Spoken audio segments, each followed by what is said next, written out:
All right. Hey, let's welcome everybody out today to episode 349 of I Am Salt Lake podcast. My name's Chris. And my name's Chrissy. Hey, everybody. Thank you so much for joining us on our podcast today. Today we're recording out of the Mountain West Hard Cider facilities right in the heart of downtown Salt Lake City. These guys have been awesome and they've been letting us use their conference room to record some of our recent interviews that you guys get to listen to. You should stop by and visit them, try some of their drinks, and support them for being such a cool local business. Their address is 425 North, 400 West in Salt Lake City. Just right north of the gateway, so head on in and check them out. Hey, but listen up, guys. If this is your first time listening to us and you're like, what is this podcast all about? Well, this is a podcast where we showcase all of the awesome people in Salt Lake City. We chat with musicians, artists, business owners, restaurant owners, food truck owners, bartenders, really anyone that might have a cool story. Like today on the podcast, we get a chat with local beekeeper Christopher Nelson. We get to find out his story, how he stumbled upon the world of beekeeping, and just learn about how maybe even you could get started in beekeeping if you wanted to. You know, for the longest time, I was actually searching for a Salt Lake City beekeeper, and that's why I'm so honored that Christopher Nelson agreed to come on this podcast episode. Oh, he's the best. He's taught me so much about bees. It's amazing. But before we jump into this interview, of course, we got to give love to our sponsors, guys, for this episode. Market Source Real Estate and Five Wives Vodka. We're going to be telling you more about these rock stars a little bit later on in the podcast. And as you know, we love the downtown farmers market, I think, don't we? We love them. I think we talk about them a little too much. I've mentioned it once. Is it possible to talk about them too much, though? It's really not, because it's such a great place to go. I mean, it really makes the summer. I'm getting sad because it's about to wind down. It only goes through October 20th. So if you haven't been there, you need to go. It's every Saturday until October 20th from 8 a.m. to 2 p.m. at historic Pioneer Park, just right downtown. There's tons of local artisans that are making some amazing things and local farmers that are selling some of the best produce you'll ever taste. Go get some peaches. We got peaches. They're so good. All right, guys, here's that conversation that we had with local Salt Lake City beekeeper Christopher Nelson when he came and sat down with us and shared his story. Thank you so much for listening. Enjoy. Okay, do you want me to just call you Chris? I'm fine with that as long as as we don't get too. We acknowledge the elephant in the room. Yeah. Well, we'll put this in the podcast. The elephant in the room. You know what? It's funny when you came here, Chris, is you mentioned how awkward. Well, maybe not awkward isn't the thing because so I'm Chris, and Chrissy. I mean, it makes it easy on me. It's already awkward. We're not going to forget your name. Exactly. Being married to another Chris is already difficult. Sure, yeah, right. And people are always like, well, how did you meet? You know, and now people are going to wonder how you and I met. But it's going to get real weird real fast. We're going to get into all the beekeeping and the soap making and all that fun stuff. Can we also talk about the beards? The beard. Well, we got two Chris's in a room with fantastic beards. Yours is a little bit more, I'd call it triumphant. You get a nice cascade going. It's really good. I just kind of Galifianakis out, just kind of puffs. That's great. It works. I like yours is kind of really nice. Have you always been a beard grower? Growing up, I was in Catholic private school. So it was just one of those things like everybody's clean shaven, nothing. So as soon as I was out of there, it was just, okay. Grow a beard. And no more. Now, where did you grow up? Did you grow up here in Utah or where's home for you? So I grew up in Chicago till, 2002 is when we moved here. So I've spent more time here now, but it's a culture shock for sure coming from there. And then especially like going back to visit. Like how long ago did you come from Chicago? Like when you were a kid, a teenager? I think I was 10 when we moved. Yeah. So, I mean, most of my growing up, being raised, all that stuff, I was raised in Chicago, but most of my adult life's been here.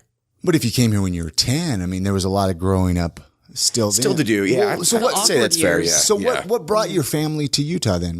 It was my dad's job. He moved out here with Target at the time. He was working for them, and he was a district manager. They started opening up the Super Targets, the one with the like grocery added onto it and all that stuff. That was just like this westward expansion, and I honestly had never heard of Utah. Like it just never was something that I clued in on for whatever reason. But just one day, hey, we're moving to Utah. Okay, great. Where is that? Is that a state? Like where are we going?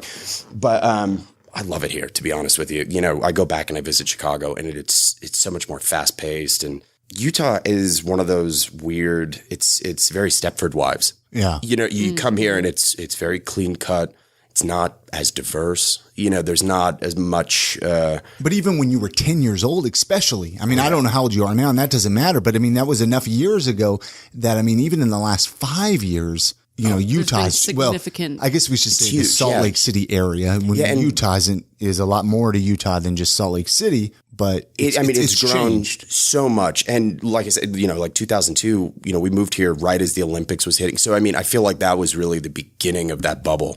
You know what I mean? Like everything really started changing. A lot of money, a lot of people, a lot of transplants. But yeah, no, I would say, yeah, definitely. In the last 5 years, it's changed a lot. I would say the countercultural scene too has really grown. And that's what I love about here right now is just, I think everybody that's, maybe that wasn't raised here or, that's not part of the predominant religion, you're automatically countercultural, just, by definition. Just by existing. Exactly. So I feel like there's kind of this, I don't know, it's just magnified, if you do anything that's different. So there's really kind of a lot of, what would you say? Well, there's a lot of camaraderie with it too, I mean, definitely. It's a little bit more polarized. So you're drawn to people and you kind of have an automatic connection with people that you wouldn't have that connection with in any other place. Yeah, definitely. Yeah. So what kind of kid were you, man, growing up? Were you the troublemaker? Were you a good kid? What kind of kid was Chris? I was definitely a troublemaker. I would say though, I was more shy as a kid for whatever, like, I don't know. I just kind of like broke out of that bubble, I guess probably, around the age that I moved here, just, I wasn't very gregarious, that kind of thing. I was kind of just a little bit more, closed off, very just by the book.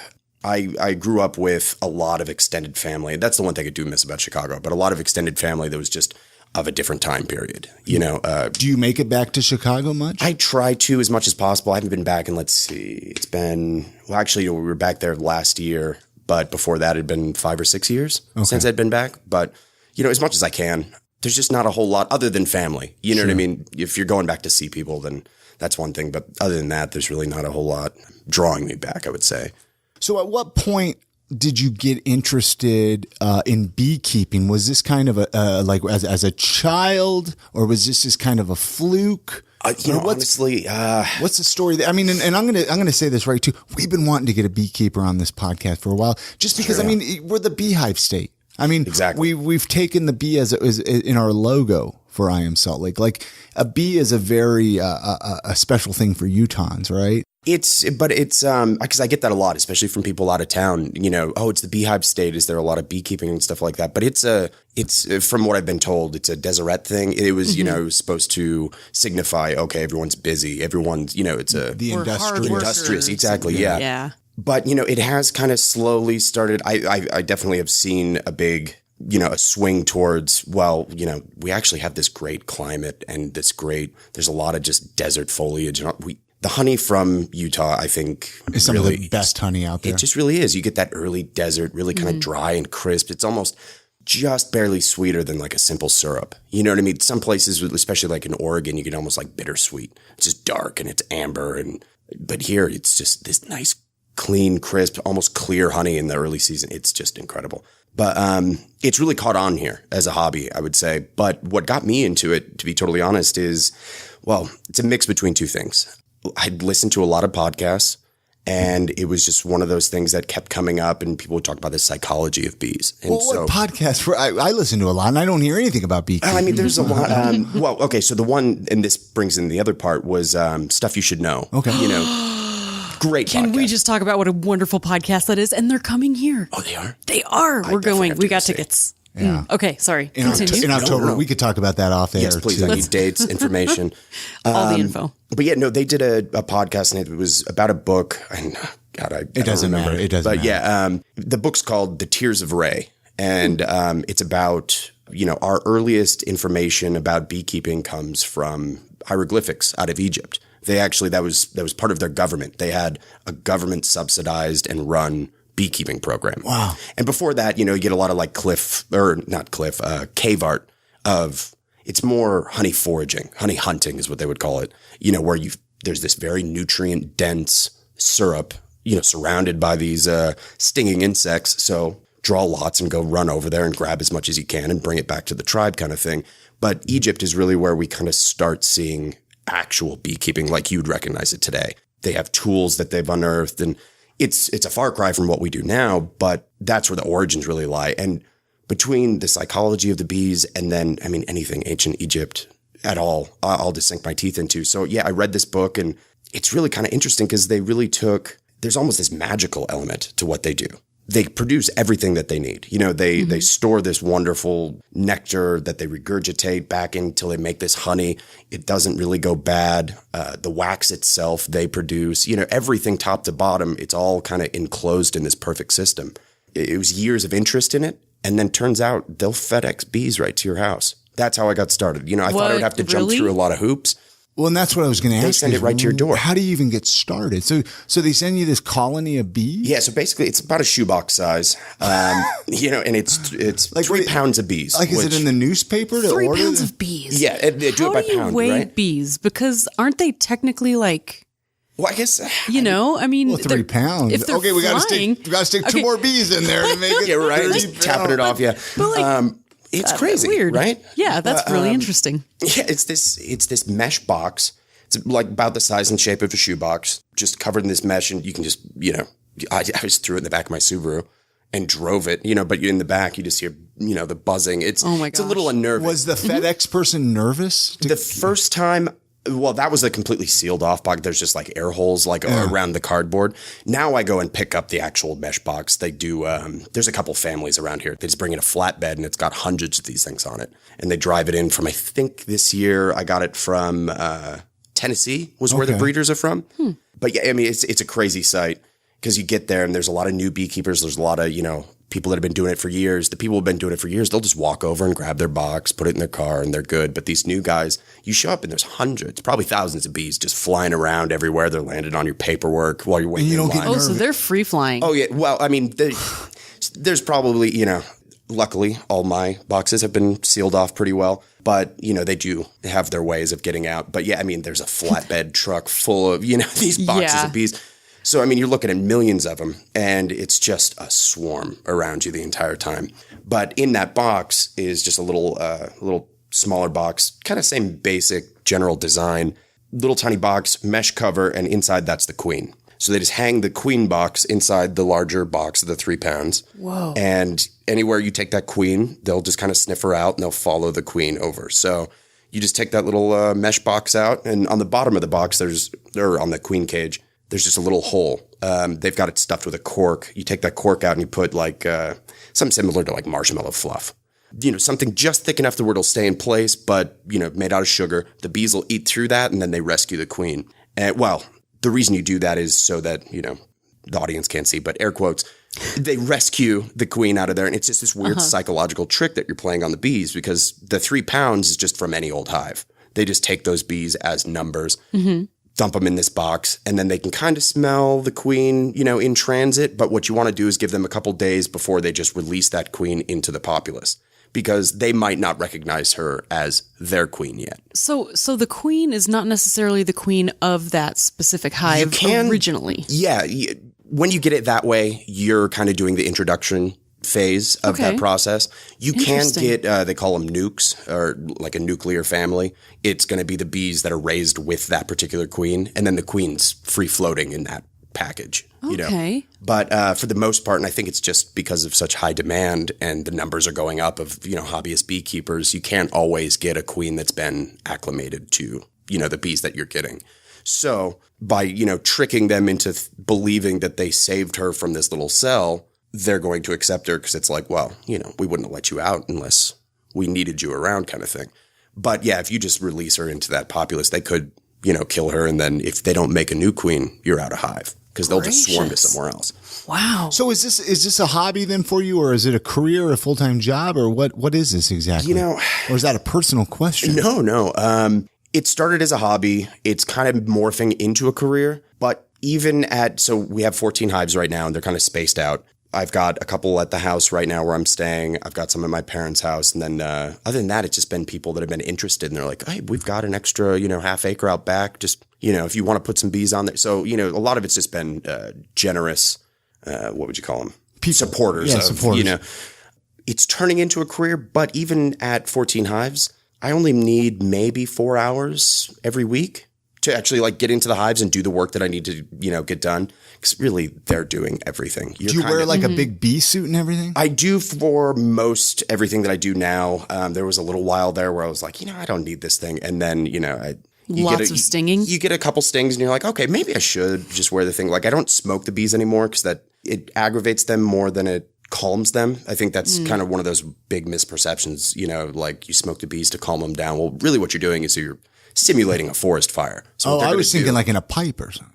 Oh, yeah. No. Smoke them. Oh, well, yeah, that'd be great. Like hallucinogens or something. No, I'm kidding. That'd just make them really just hotbox relaxed. the entire hive. That'd be great. I'm sure they would actually calm down. They might even produce more honey. Sorry. It's totally fine. They, so what they do, because they think there's a forest fire, is basically they just kind of all huddle up and they take the queen and move down towards the center of the hive. So, you know, you've seen the hive box. It's just kind of this vertical. There's a couple boxes all stacked on top of each other. They all just kind of start moving down and then kind of more centrally located. Like they're hiding. Exactly. Okay. So it's a more predictable pattern to work with, but you are pissing them off to an extent. Right. I heard someone say, and it's kind of a good analogy, the bees like, you know, the smoke calms the bees kind of like tear gas would calm like a riot. You know what I mean? Like you're not really calming them down, but you are making them more docile. But it's really kind of more for your benefit. So I don't smoke anymore, but I've not been able to get away from the suit. Let's actually take a really fast break here, play a couple messages here about our sponsors, and then when we get back, we have a lot more questions to ask you, Chris. So hang tight. We'll be right back. All right, this episode of the podcast is sponsored by Market Source Real Estate. If you love the charm and character of older homes, you need to contact our friends Monique and Jeremy Higginson of Market Source Real Estate. All right, so listen up, guys. For the past 17 years, Monique and Jeremy have been specializing in helping people buy and sell homes right in the Sugar House in Greater Salt Lake City area. And they have a background of flipping homes, and they've owned almost 24 homes themselves. They know all the ins and outs of older homes. All right, guys, if you're looking to sell your home, Market Source Real Estate specializes in helping sellers update or repair their homes to increase their value and make sellers more money. And if you're looking to buy an old home, they know exactly what to look for in older homes, so you don't end up buying a money pit like Tom Hanks did. That's a good movie. You know, you've seen it, but it's a bad idea to buy a money pit. You can find their info at thinksaltlakecity.com today or call 801-810-6773. Let's run down that one more time, Chrissy. thinksaltlakecity.com is their website. Their phone number is 801-810-6773. And many thanks to Market Source Real Estate for sponsoring this episode of the podcast. All right, guys, this episode of the podcast is sponsored by the very local, the very delicious, and the very savory.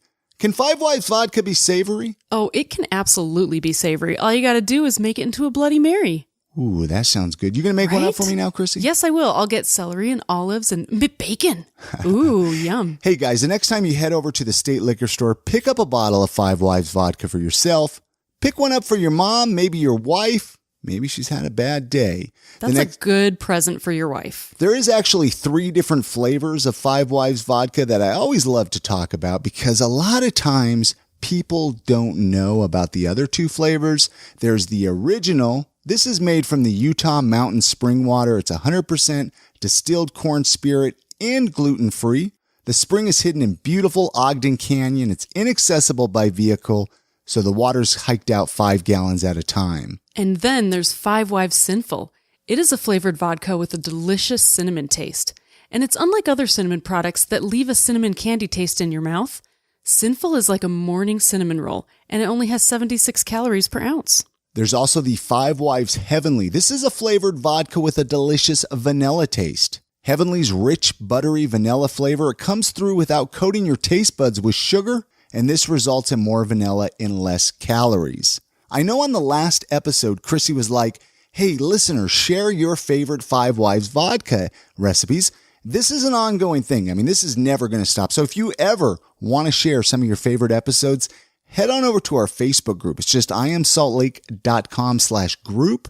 This will forward you over to our Facebook group, the I Am Salt Lake community. And I'll even try your recipe and tell you what I think about it. Or you can head on over to the Five Wives Vodka website, fivewivesvodka.com. This is where you can find out more about the products, recipes, the history, all that good stuff. And of course, many thanks to Five Wives Vodka for sponsoring this episode of the podcast.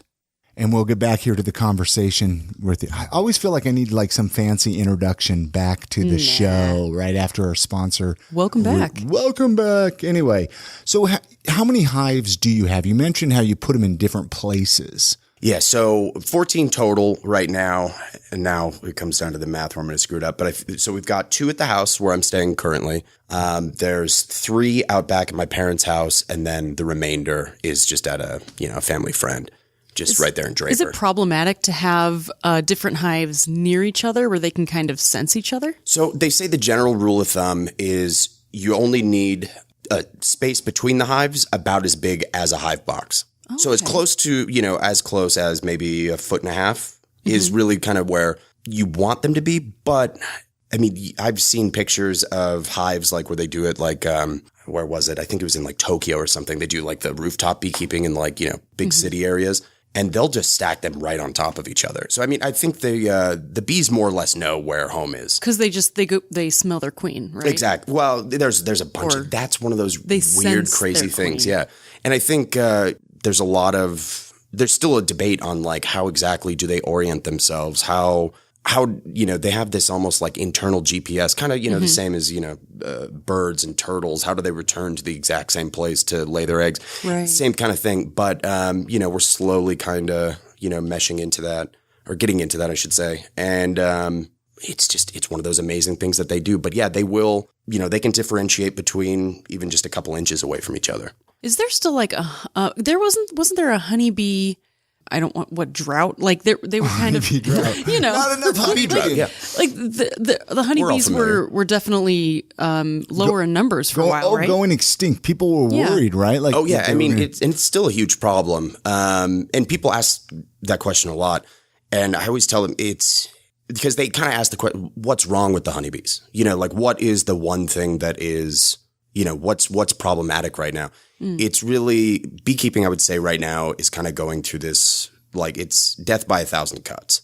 If it's not the weather, it's pollution. If it's not pollution, it's insecticide. If it's not that, it's, monoculture. The big problem I would say right now is even where you do have farmland where they're growing something that would be beneficial to your hives, they're going to be spraying for something, but also you're replacing hundreds, if not thousands of native local plants that should be in that area with corn or soy or one, so that's a huge problem that we're having. But also I would say another one is the insecticides. We just keep using, we had a couple hives down. I don't even remember the name of the city, but it's about an hour and a half south of here. So you're kind of starting to get into that, farming territory. And we had great honey for the first year and a half. Mm-hmm. Then the farm right next door they had an alfalfa field and they sprayed for thistle. All of the hives. It ruined them. Huh? Oh, yeah. They were done. They all died out. They all died? Yep. We had a couple where we weren't really sure because there was just no bees left. So they definitely swarmed to another location. But other hives, there was just, they were still in there, but it was just total die off. So when did the soap making come into play? I mean, because was that before the beekeeping? Were you making soap before that? And then you kind of incorporated the two? I would say I was interested in it prior to the beekeeping just because there was just... I mean, who doesn't like to make soap, right? Right. I mean, it's we all do it. Yeah. You want to know what's weird, though? When I was researching your soap, we've actually bought your soap, I think, a year or two ago. Yeah. Really good soap. When I look at all of your soaps, I just want to eat them. They look so yummy. I have a big problem with this. It's all like the fairs. It's wonderful food ingredients you put in them. And I'm not helping anyone with the names. Pistachio, vanilla, chocolate mint, chipotle caramel. A lot of people. And your pictures, they look like cake. Like you swirl the honey in there and you sprinkle it with lavender. I try to make them look nice and appetizing, but just don't I never thought the edible aspect of it would be such a problem. But I keep just a basket of like the odds and ends, little samples on the table, and people will walk up and, are these free? They'll take one, they'll turn around and put it in their mouth. Oh my gosh, really? Multiple times a day, every single market that I'm at. What do you think it is that makes... I mean, obviously, I'm one of those people, right? Do they know it? They know it's soap, right? Or are they just putting something in their mouth they think it's food? Like, I really do think that they think it's food. I want to just stand at your booth all day and watch people. But That's all I my want to do. biggest concern with this, guys, is people aren't even paying attention to what they're putting in their mouths. No, not at all. Like, this is free, right? This is magical. And then you just, you take a bite. Oh my gosh, I love it so much. Well, I get it though. I get it because that's all I wanted to do when I was looking on your website. So, I mean, you sell at the local markets. Yes. The downtown farmers market. Yep, every Saturday. In some of the other markets around town, right? Or, Yes, we do, like there's the, just kind of one-offs. Like last week we did 9th and 9th over in Sugar House. We do Craft Lake City every year. We also do the Wheeler Farm one every Sunday. We really kind of try to stick to the Saturday downtown Wheeler Farm Sunday, as closely as possible. And you sell the honey too, as well as soap? Yeah. Or we do the honey, wax, lip balms, lotions, that kind of thing. And then, the soaps, it's definitely newer. I started doing it after the honey, but I would just say have like another product maybe. Yeah, that's really honestly probably a little bit more than half of the sales is soap now. Just because, I think honey, not everybody goes through honey like a beekeeper. Now I put it on absolutely everything. Mm-hmm. So I go through it at an unhealthy clip. What's your favorite thing to put honey on? Everything. Anything, really. And especially with the sriracha honey that I make. It's this nice. I love sriracha. Okay, yeah. So let's talk about this. Yeah, let's get into this. Sriracha is like my friend. It goes on everything. And exactly. So it was already on everything. Then I started, introducing the honey onto everything. So this sriracha honey kind of it was this very organic evolution of I've got something here, it's what's on the bottom of every dirty plate, for a month. I'm like, okay, I got to start bottling this. And that's really taken off. But that, I would say, you get that sweet, you get some savory, we dehydrate some garlic and put it in there. So you get that real full like roller coaster, the sweet, I just want to put that savory. on some eggs. It's good on everything. Holy cow.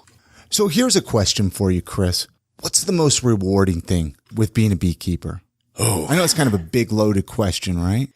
Well, I mean, in a way, yes, but just to be totally selfish about it, the best part about beekeeping by far is scraping.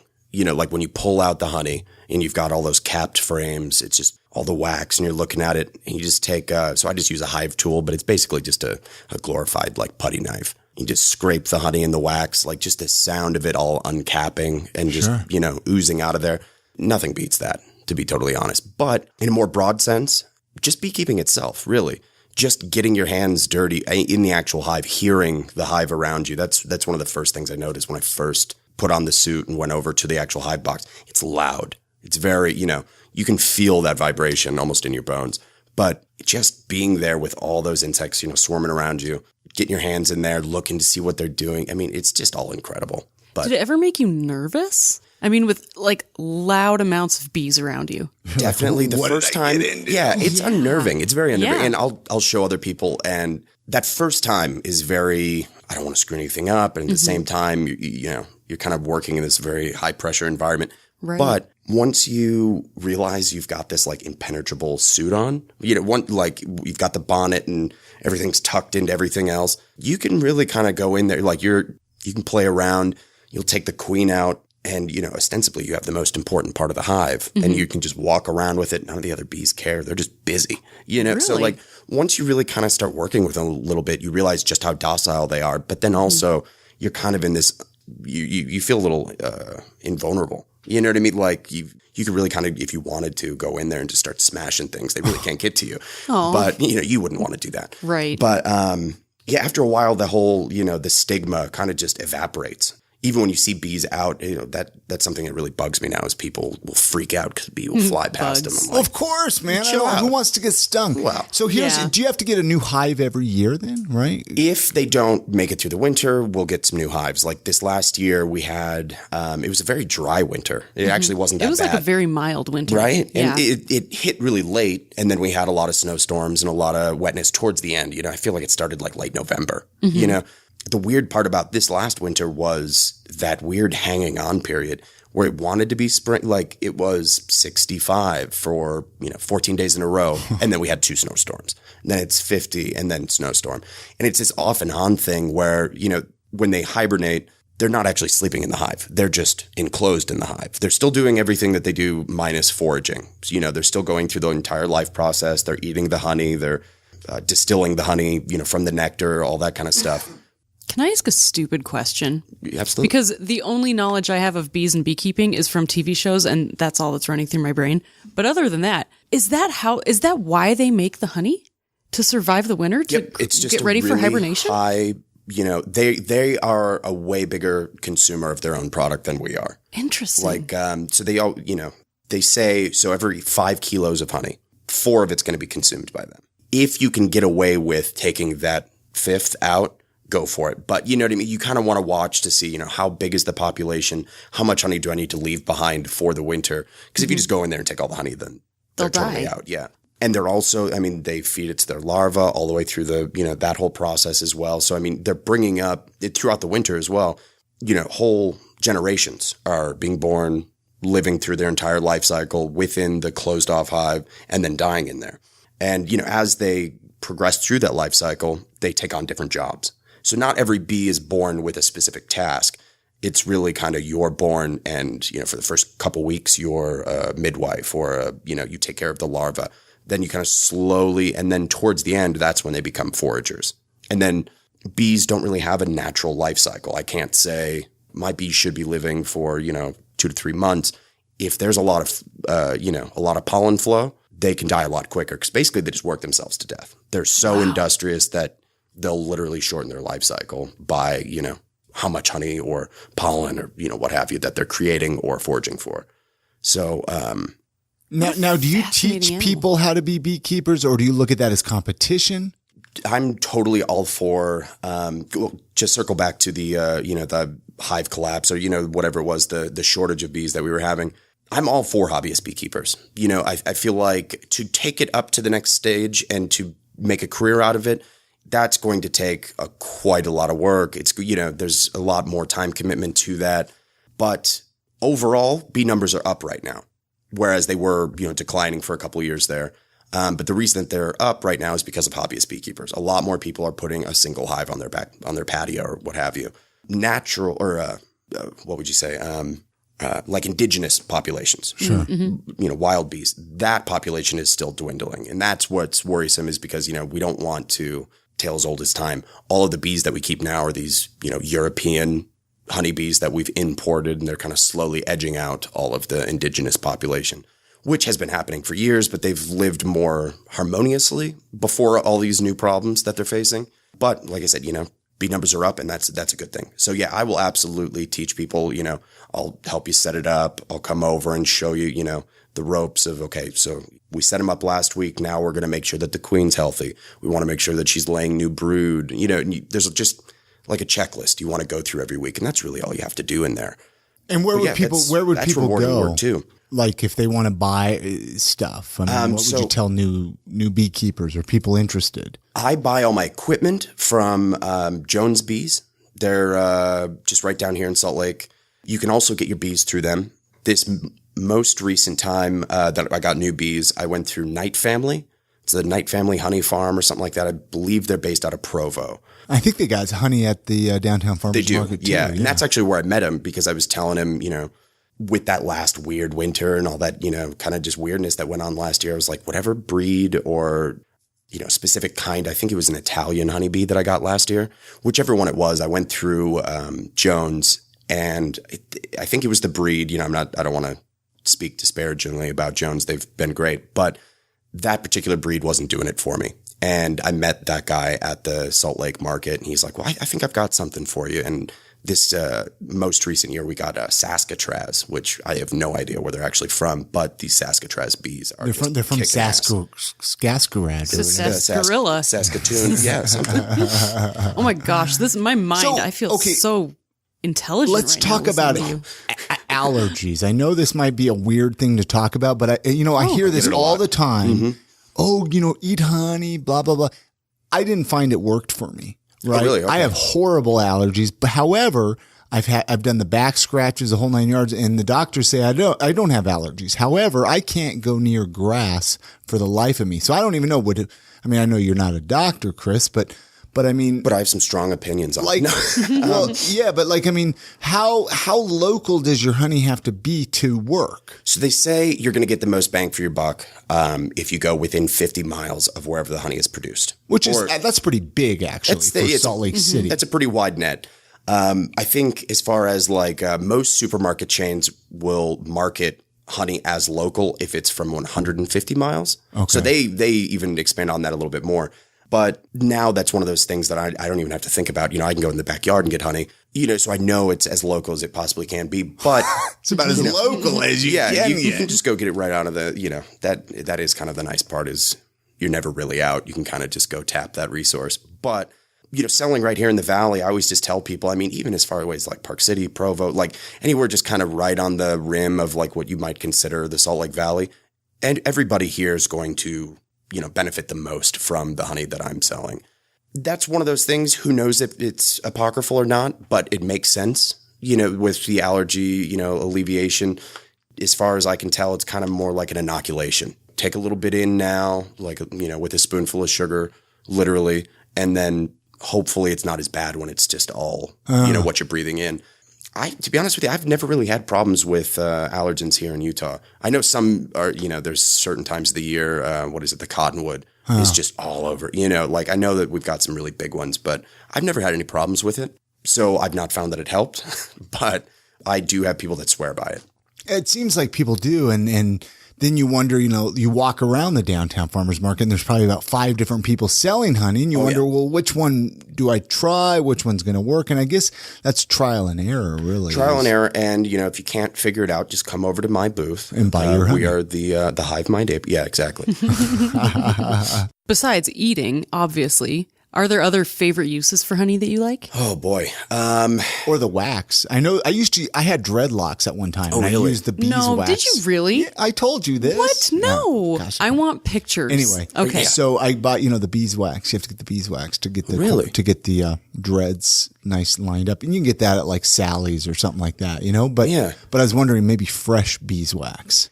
I definitely use it as, like a beard wax. Does that work pretty good in beer? I never did. A really good firm hold, man. Firm hold, exactly. Oh my gosh, more so than what you find. I feel like most places use like soy wax or something like that, where it's a little bit more pliable. It doesn't quite stick. So I find it's kind of more of it's just got a better hold. You can't quite get the nice curly cues out of it. You really got to use like Elmer's glue if you're going to do like the cowboy, like craziness. But, it does the job. Sure. I bet raw honey, I used to make my own like face toners and face washes and stuff and put a lot of honey in it. I've never used local raw honey though. That would probably be really good for your skin. Definitely got to try it. I can't imagine it would hurt. And I don't know what the actual effects are, as far as like what additional benefits you're going to be getting from the local honey. Right. Yeah. I mean, might as well try it, right? Exactly, right? As far as the honey goes, I don't really use it in a whole lot else other than just as like a food additive to be, that kind of thing. But my girlfriend does. She mixes it with, we do activated charcoal and then rose clay. And she just puts that, she loves it. There is a lot of kind of more body care, that type of thing that, there's a ton of uses. And that was the other thing that I learned from that book is there's just so many, medicinal especially. You're looking at even dressings for wounds, because I guess it breaks down.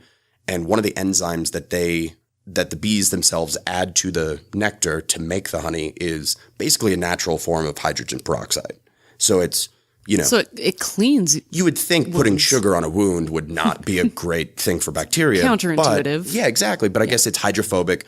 So it's actually, removing any moisture from the scenario. So there's really no place for the bacteria to, really get a good hold on it. But also, it's just nutrient dense. There's all these vitamins, minerals. It's a little bit of everything around you, Yeah. So there's a ton of medicinal purposes. I haven't had to use too many of them, luckily. But you guys have seen Burt's Bees. Come on. Oh yeah, Burt's Bees. Everything. Hey, so there is a question here. Okay. I threw it out on our Instagram. I said, hey, we're talking to this beekeeper. Does anybody have any questions? And I think you might have already answered this one, but this question's kind of like, whoa, I'm not familiar with this. So one of our listeners, Laura Hike Outside, that's her Instagram. She said, have you experienced issues with colony collapse disorder with your hives? I'm worried about the shrinking bee population, which I know we kind of already touched on. A little bit. I've not had any. What is colony collapse? What is that even terminology? Well, I feel like it's kind of the boogeyman of beekeeping right now. That would be that's the scapegoat. I don't know, and I could be speaking way out of turn here, but I don't know if colony collapse disorder has one specific, it's this one thing that's affecting the bees. And like I was saying earlier, we're really in this just tumultuous time where it's a little bit of everything. I haven't had any problems where it's just because I know one of the big things with colony collapse is you'll go out and there might be a few bees still around, but for the most part, they actually just leave in for whatever reason, or they just completely die off, but they're not exactly swarming because every once in a while you walk out to a hive and it could be empty. For whatever reason, they might have swarmed for, what they thought was going to be greener pastures. They're like, I don't like this guy anymore. I'm out. Yeah, they're out. I haven't had any problems with that as such, but we have had, the varroa mite is something that's, been affecting us a lot lately. Luckily, Utah, it's kind of hit or miss. And we've taken a lot of, because there's a lot of ways you can medicate the hive. I try not to do that. We've had a lot of really good luck with thyme, just the herb. I guess varroa mites, for whatever reason, just hate it. So we plant thyme all around our hives. Haven't had any problems since, which, any way you can get around medicating the hive, because some of the medications, they come in, sleeves with, skull and crossbones on it. And then, they'll tell you, well, if you medicate your hive, then you can't harvest any of that honey. Like, it won't affect the bees, but you shouldn't eat it. And I'm like, okay, well, what's the point? Yeah, exactly. We've got to find a way around that. So, there's things here and there, but yeah, I think we're all the beekeepers, probably nationwide, worldwide, probably are dealing with the same main problems: pesticide, weather, pollution, monoculture. There's a lot of things, but yeah, no one single thing. Where do you see yourself going with all of this? I mean, do you imagine just having big commercial honey in stores, or, I mean, it's just this kind of like, do you like the way it is now? Do you have like any big goals with it that you'd like to share? Or I don't know how large I would like to go. At a certain point, I think it would have to grow outside of the locality. I really like how it is now. I would like to be bigger, more hives, but I don't know if I would like to expand out of the place where we are now. You know what I mean? It's like one of those you can have things people where working for you, totally, get and other beekeepers, a bunch of hives, maybe spread out in Utah a little bit. But I think the best part about the business that I do is that, you can come and shake my hand at the market. I'm going to give you honey that was produced close to you. I do like the personal touch. Sure. I feel like, any time that anything that really you're going to buy at like a Walmart or, even Smith's, any grocery store, a lot of that stuff is, it wasn't made anywhere near here. You know what I mean? I don't want to get too commercial. I do like the local aspect of it. It's just hard because we all want to keep making more and more money, right? Exactly. And inflation, and this goes up, blah, blah, blah. It's like what constitutes big enough, but not too big. Yeah. Well, yeah, and that's, one of the things I always think about with these new, I don't know if you've seen them. I'm sure you have, those flow hives. It's the hive where it's just got the spigot on the back. Like, you don't even need to go into it. You just turn a nozzle and it'll empty honey into jars. It's like a maple syrup. Basically. Well, that sounds like it's cheating. It is. Exactly. I like that, getting in there. I like scraping the wax. I like having that personal touch with the bees themselves, So there is kind of this move towards this commercialization of it. And I think that that's the opposite of what we need in beekeeping right now. I think more people need to be more in touch with the local, biosphere or whatever you'd call it. Yeah, the local, environment, because it really does enrich it from within. Well, beekeeping is about as local as you can get, man. Like, oh, yeah. This podcast is a local podcast. I mean, beekeeping, that's why we have a bee on our logo. Yeah. I'm learning so much about bees, you guys. Let's kind of change the direction a little bit here. Okay. Talk Salt Lake City.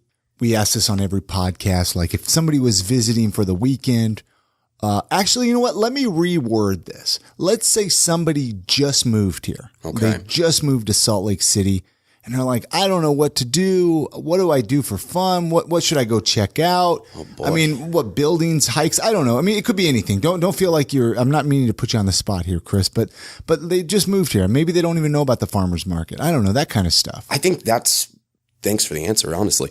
That's a great place to start. Exactly. Yeah. because I was kind of floundering there for a minute. I mean, there's a lot to do here, but people reach out to me. The reason I ask that, people reach out to me all the time and they're like, I've lived here for 4 years and I don't even know how to, meet cool people. And the thing is people like you and I, we already know this stuff. But so many people don't know that. Even the Wheeler Farm is like, whoa, I don't know about that. It might sound like I'm sucking up here, but your podcast would probably be a great place to start. Yeah. You know what I mean? Every week you got a new, and that's an actual like glimpse into, I listened, is it the guy from the cider place here? Yeah. That was the most recent one that I listened to. There is a more like hands-on aspect to it. And that same thing at the farmer's market. Come down, meet the artisans, meet what is happening, around. Talk to them. Yeah, exactly. And all these people will talk to you. We were saying before we started recording, this is what we do. We just talk about our business for, 8 to 10 hours a day at these markets. Just same kind of speech over and over again. But especially newcomers to the area, I really like, kind of getting them introduced to, well, here, have some local honey. And then, the people right across from me, it's just kind of. You become friends in a family. You really do, yeah. The woman right next to me at the downtown one, she must have just a gigantic garden because every week she comes and she just makes these beautiful bouquets of flowers and it's like this never ending supply. I can't even imagine what her yard must look like. And I really would like maybe a couple hives there. Stick a hive in the middle of it. Yeah. Oh yeah. But, do you ever ask people like that? Hey, can I put a hive over there? Yeah, I get a lot of people, I try not to be pushy with that because it's not always, an easy sell. Can I put this box of, it's a swarm of stinging insects. Are you going to be okay with that? Right, but they're also pollinating and helping. Oh, right? Totally. I have a daycare here. Exactly. Yeah. Yeah. Right. Or will my dogs get around? All that kind of stuff. But a lot of people have come to me and they're like, "Hey, I've got an extra couple feet in the back." You're like, "Do you need much room?" And I tell them, "I'm like, well, it's just maybe 2 foot square is all I need, really, to get set up." But there's a lot of people really now at this point interested in helping the bee population, but maybe not doing the beekeeping. Yeah. Mm-hmm. They want to be part of the solution, but not so much to where I got to learn a new, hobby or go buy a bunch of stuff. But I'm totally fine with that. The hives that we keep in Draper at our friend's place, just extra horse land out back. He's a little bit older and he's like, well, you take care of him. You do whatever. Give me some honey at the end of the year and we'll call it good. And that's kind of score. Yeah, exactly. What about, I ask this on every episode too, or at least I try, favorite local eating spots, favorite restaurants, diners, breakfast spots, whatever. Where's some place that you maybe like to go to hit up once in a while even? Oh, that's a hard one. Or even a favorite food truck. I don't know. Oh, God. Do you have a favorite food person at the farmer's market? Okay, so I do. I don't know if they have a food truck, and I was talking to him about it. I think they're actually both chefs just at local places, and they do the Saturday markets like in their free time. But it's this little guy or a little booth set up. It's called Fried and Gone to Heaven. Never seen the actual like truck, or I don't think they have like a brick and mortar or anything like that. But it is phenomenal food, and I will eat it every single time. But I'm a sucker for these food trucks. Honestly, every Saturday I will just the first couple hours you sell a couple things, then you're like, all right, time to go pig out. You got money for food. Yep. I got spending cash. I got to be honest. Tamales. When we have a booth at the farmer's market, I'm the whole day. I just want to go like every hour and try new food because there's so many great food trucks and pop-up stands. It's just like you can't even eat enough of it. Yeah. It's so good. Well, and yet to be there, I feel like you really do have to be passionate about what you're doing. There's not a lot of people that are just commercially pumping something out. At the farmer's market. At the farmer's market, yeah. I don't even think they'd want somebody down there like that, It's all just real low mom and pop stuff down there, And which is what makes it great. The more, I forget what it is. I don't want to say the wrong one, but it's like Ethiopian food. But it's a whole family. Oh, I've seen that down there. The kid takes your cash. The mom, who I'm sure has made this her entire life, is cooking whatever. You know what I mean? Like, that's what I like. And that's one thing I do miss about, when I moved here from Chicago. You go to an Italian restaurant, there's an old Italian woman in the back making whatever it is that you know what I mean? It's just authentic. Sure. And somebody really cared about that recipe. So, yeah, farmers markets, I'd say, is definitely a great place to start as far as food goes. Other than that, I'll eat anything you put in striking distance, to be totally honest. I'm not too picky. It's all good.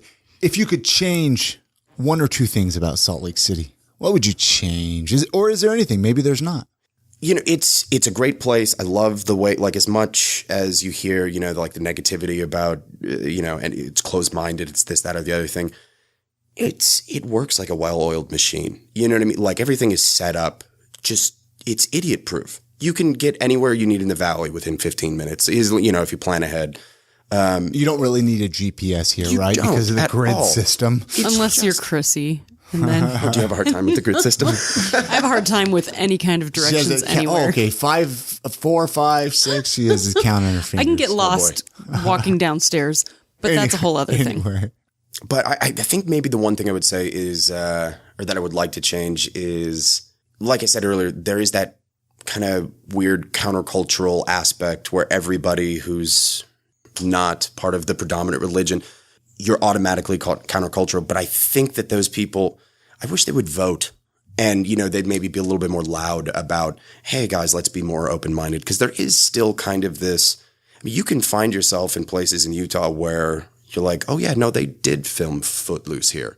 Like, this is the town from Footloose. There's no dancing allowed. There is this kind of like old world, quaintness to certain places. But Salt Lake Valley doesn't have it nearly as bad as anywhere else. But, you get a little bit south of that and it's pretty bad. It's a time machine. Yeah. Mm-hmm, but, let's talk, okay, as we kind of wrap this episode up, where people can get your soaps, where they can get their honey, where they can contact you. Because, this is what I want to do. I want to get all of our listeners to try your honey, all of our listeners to try your soaps. That would be amazing. And to tell, hey, I listened to Chris on the podcast. Come on down. Like, I'll throw some stuff your way if you mention the podcast, do a little discount action, get some, because let's see how many people really follow through. Exactly. With Let's that, do though. it. Yeah. But yeah, you can find us at the Pioneer Park Market. What is it? 8 to 2 every Saturday. Then we have through the 20th of October. Yeah, I guess it is kind of wrapping up now. But it's funny though. We had a booth this last Saturday and it was kind of empty. I think it was the air quality. Mm-hmm. But I also think a lot of people think it's done because summer's kind of done. But it goes. A lot of people don't realize it goes until October 20th. Yeah, end of October. I remembered. The first couple of years you do it, it's hot. It's muggy, for those first couple of weeks. And then towards the end, I'm wearing overalls and just trying to keep warm in my tent. It goes through a good portion of the year. But now, what other markets? So you said Wheeler Farm. Yeah, Wheeler Farm. That one is 9 to 2 every Sunday. They also end, I believe it's the same weekend, the 20th of October. You can catch us kind of just, little pop-ups around town. We try to get to as many as we can. But you can also just go to the website, which is thehivemindapiary.com. And you can find us on Facebook and Instagram at the Hive Mind Apiary. Can you order at least your soaps online or no? I've got everything up online. Soaps, waxes, honeys, as long as season. I'm thinking towards the end of October, we're going to be scratching the bottom of what I can provide honey-wise anyway. Mm-hmm. But, we try to, if we can, because like last year we worked with some other local beekeepers that maybe don't have a business, but at least I can source it and I can say, okay, this came from, maybe just less than 5 miles from my own hives. So, we'll throw some sriracha in there. Sure. We'll slap a label on it. Yeah, you can find everything that we offer online. Very and that's cool. really what we do for the most part. I've had a heck of a conversation with you, Chris. I'm so grateful for you to come on this podcast and share your story. Is there anything else that you wanted to talk about, but we didn't get an opportunity to bring up? Oh, God. I know there's probably a ton more we could talk about. 10 hours of beekeeping. There is. Okay. So one thing, while I was, not studying, but preparing for the podcast, I was listening to a couple old episodes. I was planning on answering the what does your childhood smell like question. Okay, that's my fault. Okay. That's my fault. No. What did your childhood smell like? Okay, so I can't really put a one sentence, but have you guys been into Decades? Oh, yeah, sure. Shop? Yeah, man. Yes. That store. And I believe that's like every thrift shop. Yes. Mothballs. Grandma's house. It's a little bit of everything, but it smells like the past to me. It smells like sepia. Or, you know what I mean? Like, it just smells like a day gone by. Your childhood. Yeah. I love it. I love it. Yeah. Yeah, no, that is usually how we start the pod. It Well, at is. least in the last couple dozen, we've been starting them. Well, that and way. I got entranced by the beards and the names. No, it's cool, and- man. It's that's the beautiful That's thing a about great podcasts is they don't all have to start the same. But I'm going to tell everyone my childhood smells like sepia. That's brilliant. That's a good one, right? That's a very good one. Chrissy likes to throw a question out to. I do kind like of to throw a finalize question here. out. If you could give our listeners one piece of advice, what would you leave them with? Like a life advice or something like that. Go for it. Just do it. Try it. Try it out. Absolutely. Whatever's, I don't know. The beekeeping, the soap, all that stuff. It's just, I was interested and I just jumped into it. And here I am. You know what I mean? It's just whatever it is, follow it. I love it. That's perfect. Perfect place to end the show. Thank you again, Chris. I always tell people to let's catch up down the road and find out what's going on with these bees. So, All right, let's do it. Thank you. I'll be back. thanks, man.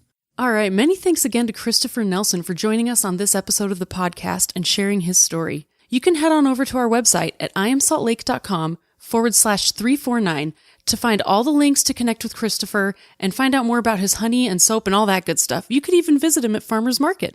All right, guys, don't forget that we now have I Am Salt Lake podcast t-shirts. You guys have been asking for them for 6 years. We finally have them. Head on over to our website, iamsaltlake.com, and you can click on the shop tab. That's up on top where you can order a shirt. It'll get it delivered right to your doorstep. We have them available in green, gray, and yellow.